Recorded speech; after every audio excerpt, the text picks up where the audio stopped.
Ready? আরেকটা ব্যাপার হচ্ছে আপনাদের একটু দেখাই।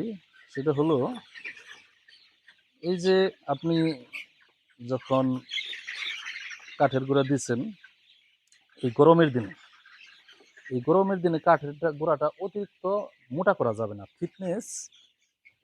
এই যে থিকনেস অনেক বেড়ে গেছে।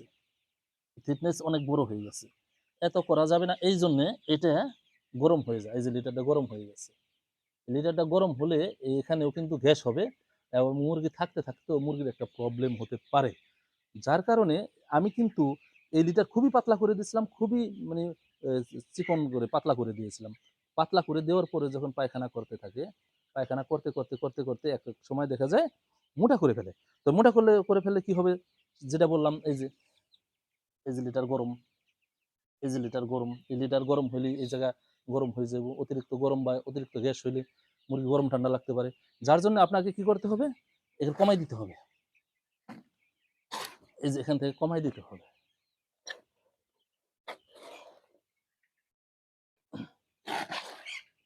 এখান থেকে কমায়ে প্রয়োজন আপনি বস্তা ভরে রাখেন বা অন্য জায়গায় থাকলে অন্য জায়গায় দিয়ে দেন বা ফেলে দেন। কিন্তু এই জায়গা কমাই দিতে হবে। কমাই দিলেই যখন পাতলা করে দিবেন এই জায়গা আবার ঠান্ডা হয়ে যাবে।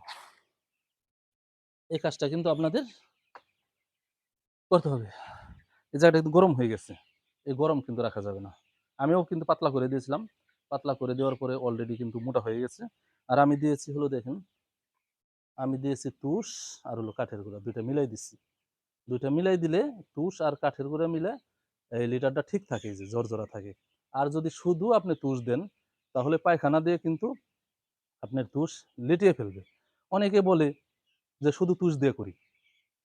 আমার আমার যেটা সাজেশন সেটা হচ্ছে শুধু তুষ না। আপনারা কাঠের গুঁড়া চাইরা নিলে হলেই হয়। আর কাঠের গুঁড়া চাইরা আনি না, ভুল হলো। তুষ চাইরা আনি, কাঠের গুঁড়া ১২ আনি। এভাবে যদি আপনি পুরা ঘর করেন, পুরা ঘর লিটার ব্যবহার করেন, তাহলে আপনার লিটারও ভালো থাকবে এবং মুরগিও স্বাচ্ছন্দ্যে থাকবে। আর যেটা বললাম, যেখানে লিটার পাতলা দিয়েছিলেন, লিটারটা অনেক মোটা হয়ে গেছে পায়খানা করতে সেই লিটারটা আপনি একটু কমাই দেন। কমাই দিয়ে আবার পাতলা করে দেন। আবার পাতলা করে দিলে ওই জায়গাটা কিন্তু অতিরিক্ত গরম আর হবে না। এটা কিন্তু আপনারা এই কাজটা করবেন।